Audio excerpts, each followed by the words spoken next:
오늘 이 시간에는 예수를 바라보자라는 제목을 가지고 함께 하나님의 말씀을 나누려고 하는데요. 제가 오늘 본문 말씀 다시 한번 읽도록 하겠습니다. 믿음의 주요 또 온전하게 하시는 이인 예수를 바라보자. 그는 그 앞에 있는 기쁨을 위하여 십자가를 참으사 부끄러움을 개의치 아니하시더니 하나님 보좌 우편에 앉으셨느니라. 아멘. 오늘 이 시간 이 드려지는 예배를 통하여 이 자리에 있는 우리 모두는 다 예수를 바라보는 자들이 되기를 소망하며 축복합니다.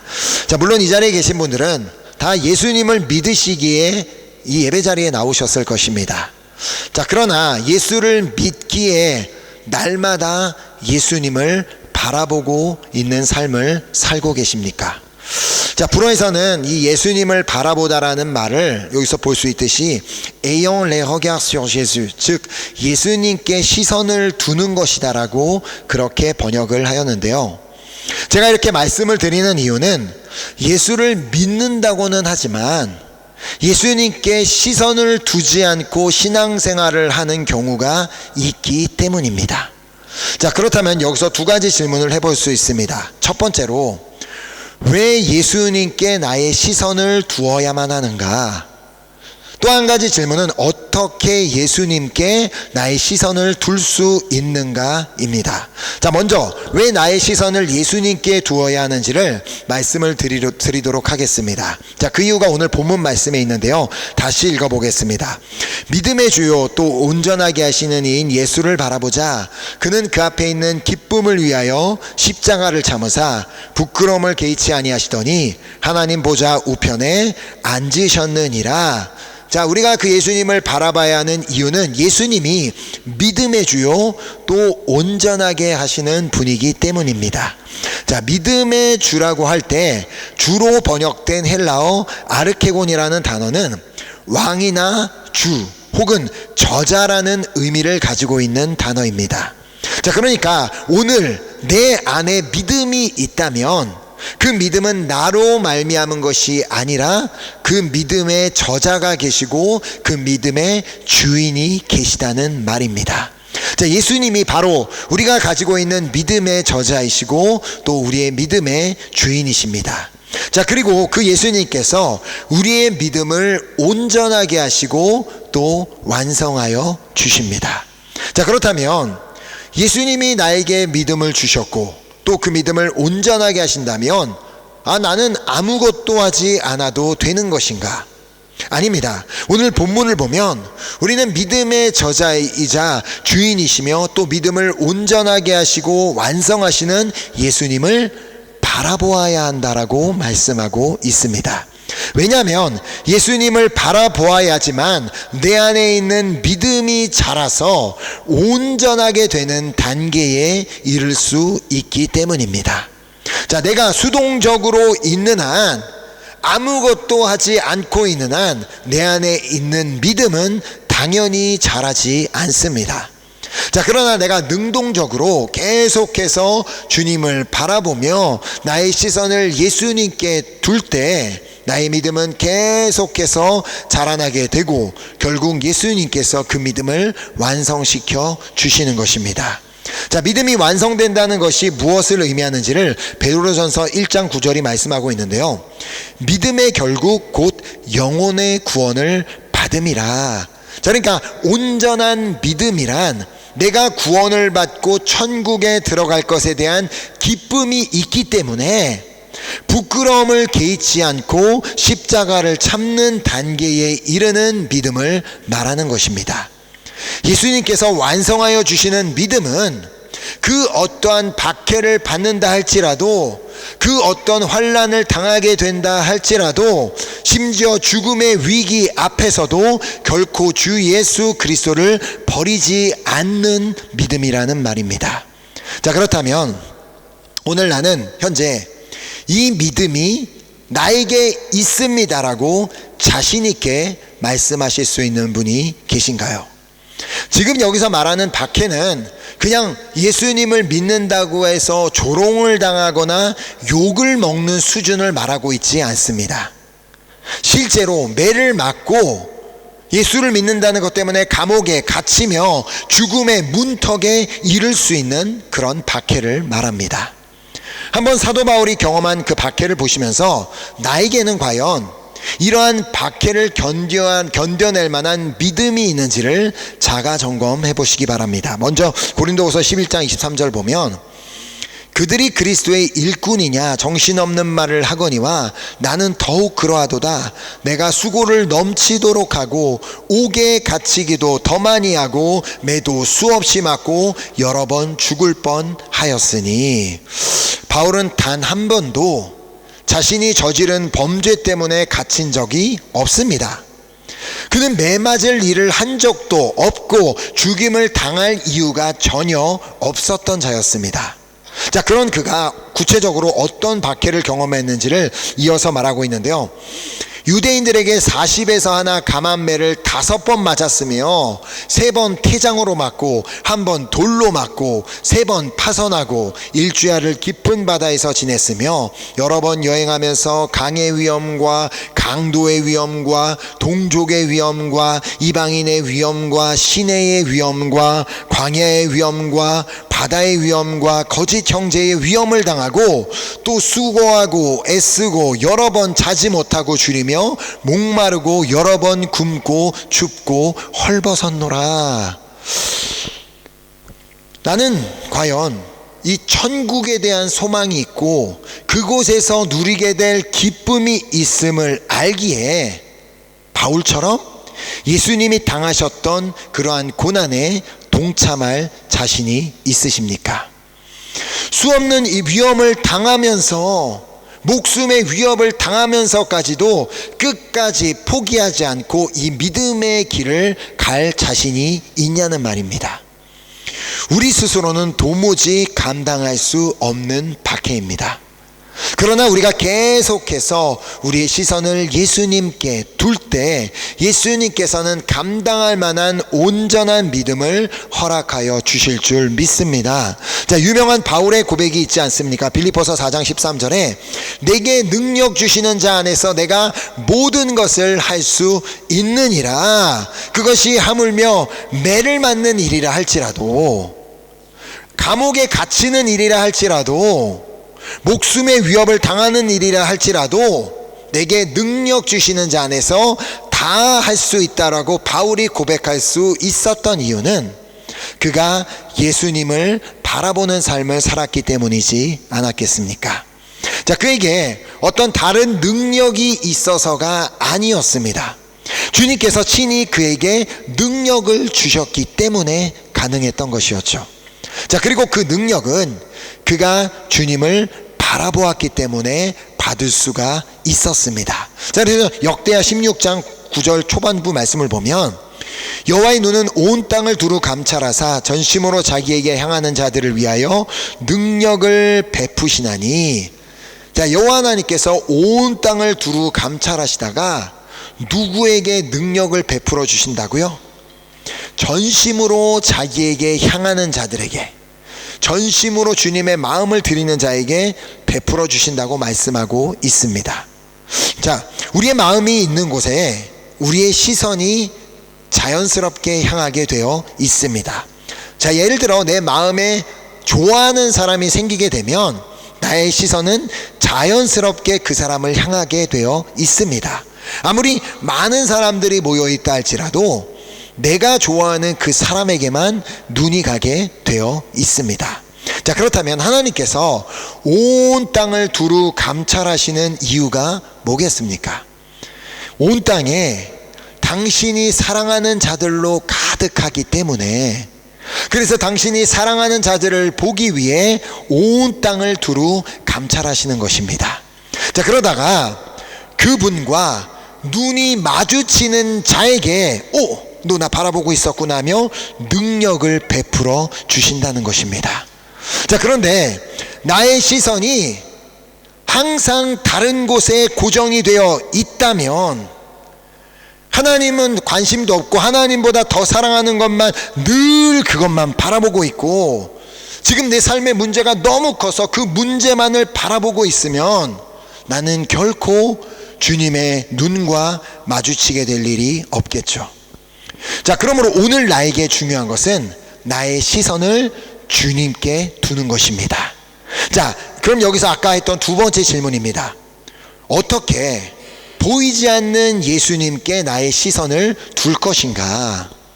저는 그 답을 데살로니가 전서에서 찾을 수가 있었고, 이 내용을 지난 이제 목요일에 있었던 모로코 성경 공부에 가서 나누었었는데요. 한번 우리가 잘 아는 5장 말씀을 보도록 하겠습니다. 자, 주님께 시선을 두고 그 주님께 발견될 수 있는 6가지 방법이 있는데, 그 중에 첫 번째는 17절입니다.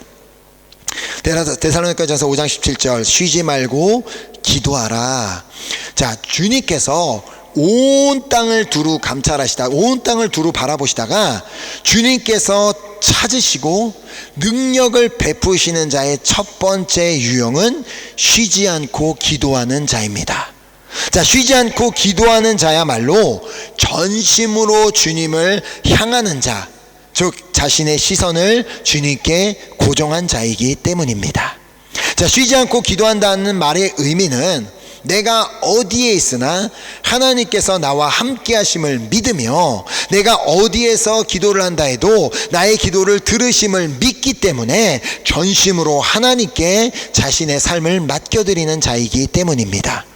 자, 주님은 우리와 언제나 함께 하시는 자이기 때문에 우리는 어디에서나 기도할 수 있습니다. 대중교통 안에서도 기도할 수 있고, 마트에 가서도 기도할 수 있고, 학교에서나 직장에서나 집에서나 길에서나 그 어디에서든 주님께서 나와 함께 하심을 믿고 또 나의 기도를 들으심을 믿는다면 우리는 어디서나 기도할 수가 있는 것입니다. 자, 이렇게 우리는 쉬지 않고 기도함으로 주님께 우리의 시선을 둘 수가 있습니다. 자, 이렇게 언제 어디서나 기도할 때 주님께서는 우리의 기도를 응답해 주실 뿐만 아니라 우리에게 능력을 베풀어 주신다고 말씀하시는 것입니다. 자, 에베소서 3장 20절은 우리 주님이 어떤 분이신지를 소개하고 있는데요. 우리 가운데서 역사하시는 능력대로 우리가 구하거나 생각하는 모든 것에 더 넘치도록 능히 하실 이. 자, 그러니까 우리 주님은 우리가 구하거나 생각하는 모든 것에 더 넘치도록 능히 하시는 분이심을 내가 믿기에 쉬지 않고 기도함으로 세상을 바라보고 또 문제를 바라보던 나의 시선을 돌려 그 이제는 주님께로 고정할 때 주님께서는 당신의 능력으로 우리의 삶에 역사하여 주신다는 말씀입니다. 자, 그리고 주님께 시선을 고정하는 두 번째 방법은 범사에 감사하는 것. 그래서 데살로니가전서 5장 18절 말씀을 보면 범사에 감사하라, 이것이 그리스도 예수 안에서 너희를 향하신 하나님의 뜻이니라. 자, 하나님께서 온 땅을 두루 감찰하시다가 찾으시고 능력을 베풀어 주시는 두 번째 유형의 사람은 바로 범사에 감사하는 사람입니다. 왜냐하면 범사에 감사하는 것이 그리스도 예수 안에서 우리를 향하신 하나님의 뜻이기 때문입니다. 자, 왜냐하면 이 범사에 감사하는 것이 하나님의 뜻인데 당연히 하나님의 뜻을 행하는 자에게 능력을 베풀어 주시지 않겠습니까? 자, 그런데 하나님의 뜻과는 아무런 상관도 없는 삶을 사는 자에게 어떻게 능력을 베풀어 주실 수가 있겠습니까? 자, 범사에 감사한다는 것은 하나님의 절대 주권을 인정하는 것입니다. 내 삶에 일어나는 모든 일은 하나님의 주권하에 일어나는 것임을 믿기 때문에 내가 이해할 수 없어도 하나님의 뜻이 있음을 믿고 하나님께 감사할 때 우리는 우리의 시선을 주님께 둘 수가 있게 되는 것입니다. 자, 나의 시선이 오로지 나의 만족과 나의 유익 그리고 나의 문제에만 고정이 되어 있다면 우리는 결코 범사에 감사하는 삶을 살 수가 없게 됩니다. 자, 어떻게 문제만을 그렇게 늘 그 문제만을 바라보고 하루 종일 걱정만 하고 두려워만 하고 있는데 그러한 사람에게 감사가 나올 수가 있겠습니까? 자, 그러므로 나의 현실에 고정이 되어 있던 나의 시선을 주님께로 돌리기 위해서는 이 시편 42편 5절 말씀을 기억하시기 바랍니다. 내 영혼아, 내가 어찌하여 낙심하며, 자기 스스로 얘기하는 것입니다. 내 영혼아, 내가 어찌하여 낙심하며 어찌하여 내 속에서 불안해하는가? 너는 하나님께 소망을 두라. 그가 나타나 도우심으로 말미암아 내가 여전히 찬송하리로다. 아멘. 하나님께서 나의 모든 상황을 다 아심을 믿으신다면, 하나님께서 나의 삶을 주관하고 계심을 믿으신다면, 나의 삶에 찾아와 역사하여 주실 주님을 믿고 감사해 보시기 바랍니다. 자, 범사에 감사하는 자에게는 반드시 능력을 베풀어 주실 줄 믿습니다. 자, 그리고 주님께 시선을 두는 세 번째 방법은 성령을 소멸하지 않는 것임을 우리는 데살로니가전서 5장 19절을 통해 보게 됩니다. 성령을 소멸하지 말며, 자, 하나님께서는 연약한 우리를 도우시기 위해 우리에게 성령을 보내주셨습니다. 자, 오늘도 성령님께서는 내가 믿음 안에 살 수 있도록 돕고 계시기에 그 성령님의 도우심으로 말미암아 이렇게 우리가 예배 자리에 나올 수 있었던 것입니다. 자, 우리 안에 계신 성령님이 어떤 분이신지를 안다면 우리는 당연히 그분의 도우심을 구하며 살게 될 것입니다. 자, 이사야서 11장 2절은 구체적으로 성령님이 어떤 분이신지를 소개하고 있는데요. 그의 위에 여호와의 영, 곧 지혜와 총명의 영이요 모략과 재능의 영이요 지식과 여호와를 경외하는 영이 강림하시리니, 이분이 바로 성령님이십니다. 성령님이 지혜와 총명의 영, 모략과 재능의 영, 지식과 여호와를 경외하는 영이심을 믿는다면 당연히 그분의 도우심을 구하게 되지 않겠습니까? 자, 쉬지 않고 기도하는 것과 마찬가지로 우리는 언제 어디서나 우리 안에 계신 성령님의 도우심을 구할 수가 있습니다. 자, 그러니까 우리가 그분의 도움을 구할 때 성령님께서는 우리에게 뭘 주세요? 우리에게 지혜도 주시고 총명도 주시고 모략도 주시고 재능도 주시고 지식도 주시고 또 여호와를 경외하는 마음까지도 주실 수 있다는 말입니다. 그러니까 하나님에 대한 그 예배하고자 하는 마음이 사라졌다 할 때, 그때는 성령님의 도우심을 구할 때 성령님께서 다시 하나님을 경외하고 예배하는 마음을 회복시켜 주신다는 것입니다. 자, 결국 우리가 성령님의 도우심을 구하는 삶을 살 때 우리는 주님께 시선을 두는 삶을 살 수 있게 되는 것입니다. 자, 그리고 주님께 시선을 두는 네 번째 방법은 예언을 멸시하지 않는 것임을 데살로니가전서 5장 20절이 말씀합니다. 예언을 멸시하지 말고, 이 예언을 멸시하지 말라는 말은 성경에 기록된 말씀을 멸시하지 말라는 의미입니다. 자, 우리는 예언이라고 하면 보통 앞으로 다가올 일을 미리 알거나 짐작하여 말하는 것, 그런 것으로만 생각하는데, 성경에서 말하고 있는 예언은 하나님께서 전달하라고 하신 말씀을 전달하는 것, 이것이 예언입니다. 자, 그러니까 모든 성경은 하나님의 감동으로 기록되었기에 성경에 기록된 모든 말씀이 다 예언이고, 바로 이 기록된 말씀을 멸시하지 말아야 함을 말씀하고 계시는 것입니다.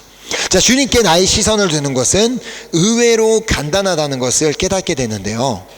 주님의 말씀을 내가 읽을 때, 그리고 그 말씀을 묵상하고 그 말씀대로 살기를 노력하고 있다면 이미 나의 시선은 주님께로 향하고 있음을 의미합니다. 자, 반면 성경을 덮어놓고 성경을 읽지도 않으면서 나는 예수님을 믿고 있습니다라고 말을 한다면 그건 나는 지금 예언을 멸시하고 있는 것임을 기억하시기 바랍니다. 자, 하나님께서 온 땅을 두루 감찰하시다가 누구에게 능력을 베푸신다고요? 전심으로 자기를 향하는 자, 즉 주님께 시선을 둔 자에게 능력을 베푸시기에, 하나님의 능력을 삶 가운데 보기를 원하신다면 세상으로 향해 있던 나의 시선을 이제는 성경으로 돌려야 함을 기억하시고 오늘부터라도 그 하나님의 말씀 앞에 나아가 읽기를 실천해 보시기 바랍니다. 자, 우리가 주님께 시선을 두는 다섯 번째 방법은 범사에 헤아려 좋은 것을 취하는 것임을 이제 데살로니가전서 5장 21절이 말씀하는데요.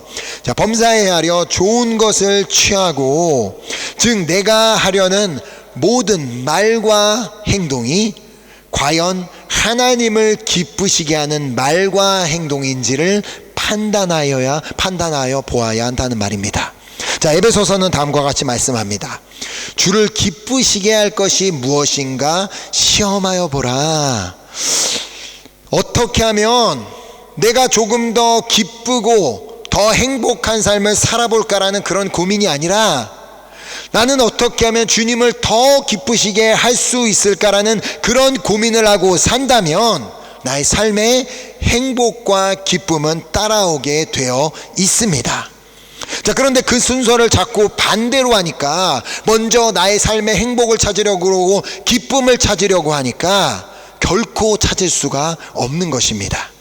자, 먼저 주님을 기쁘시게 할 것이 무엇인가 시험해 보시기 바랍니다.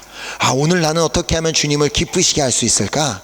내가 무슨 말을 하면 하나님을 기쁘시게 할 수 있을까? 이것이 바로 범사에 헤아려 좋은 것을 취하는 것입니다. 자, 삶에서 하나님을 기쁘시게 하는 선택을 하기 위해 고민을 한다면, 진짜 나는 어떻게 하면 주님을 기쁘시게 하는 삶이 될 수 있을까? 어떻게 주님을 기쁘시게 하는 자녀가 될 수 있을까라고 그렇게 늘 고민을 하며 산다면 우리는 자연스럽게 우리의 시선을 주님께 둘 수 있게 됩니다. 자, 이런 고민을 하는 것 자체가 하나님을 기쁘시게 할 수 있고, 하나님을 기쁘시게 하는 자가 주님의 눈에 발견되어 능력을 베풀어 주실 것을 믿습니다. 자, 그리고 마지막 여섯 번째로 주님께 시선을 두는 방법은 악은 어떤 모양이라도 버리는 것임을 데살로니가전서 5장 22절이 말씀합니다. 자, 악은 어떤 모양이라도 버리라. 이 말씀은 바로 앞에 내용 말씀과 이어지는 내용인데요. 우리가 어떻게 악을 행하면서 범죄하면서 하나님의 기쁨이 될 생각을 할 수가 있겠습니까?